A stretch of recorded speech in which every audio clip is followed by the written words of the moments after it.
গাজায় ৬ ইসরায়েলি জিম্মি নিহতের ঘটনায় চাপ বাড়ছে প্রধানমন্ত্রী বেনিয়ামিন নেতানিয়াহুর ওপর। যুদ্ধবিরতির মধ্য দিয়ে বন্দীদের ফিরিয়ে আনার দাবিতে আরও জোরালো হয়েছে বিক্ষোভ। মধ্যস্থতাকারীদের চূড়ান্ত প্রস্তাব তৈরির প্রক্রিয়া শেষ পর্যায়ে বলে জানিয়েছেন মার্কিন প্রেসিডেন্ট জো বাইডেন। নেতানিয়াহুর অবস্থান নিয়ে হতাশাও জানিয়েছেন তিনি। অভ্যন্তরীণ বা বিদেশি কোনো চাপেই নতি স্বীকার করবেন না বলে হুঁশিয়ারি দিয়েছেন ইসরায়েলের প্রধানমন্ত্রী। শ্রীলঙ্কা আবারও রপ্তানিতে শীর্ষে।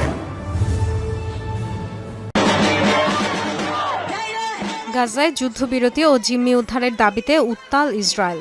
রাজপথে হাজার হাজার মানুষের বিক্ষোভ, পুলিশের সাথে সংঘর্ষ, ধরপাকড়ের পরও মরিয়া আন্দোলনকারীরা।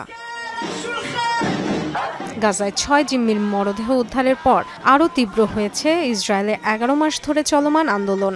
জোরালো হয়েছে প্রধানমন্ত্রী বেনিয়ামিন নেতানিয়াহুর পদত্যাগের দাবিও। প্রশাসনের চাপও বাড়ছে ইসরায়েলি প্রধানমন্ত্রীর ওপর। তবে কোণঠাসা হয়েও অবস্থান থেকে নড়তে নারাজ তিনি। জিম্মি মৃত্যুর ঘটনায় দুঃখ প্রকাশ করলেও হামাসকে নির্মূলে গাজায় অভিযান চালিয়ে যাওয়ার ঘোষণা দিয়েছেন তিনি। তারা ঠান্ডা মাথায় জিম্মিদের হত্যা করেছে। গাজায় যুদ্ধ তখনই বন্ধ হবে যখন হামাসের হাতে সেখানকার শাসনভার থাকবে না। যেমন দ্বিতীয় বিশ্বযুদ্ধের শেষে নাৎসিদের ক্ষমতা থেকে সরিয়ে দেওয়া হয়েছিল। সামরিক ও রাজনৈতিক দুই ধরনের বিজয় প্রয়োজন। জিম্মিদের জীবিত ফিরিয়ে আনতে না পারার জন্য দুঃখিত।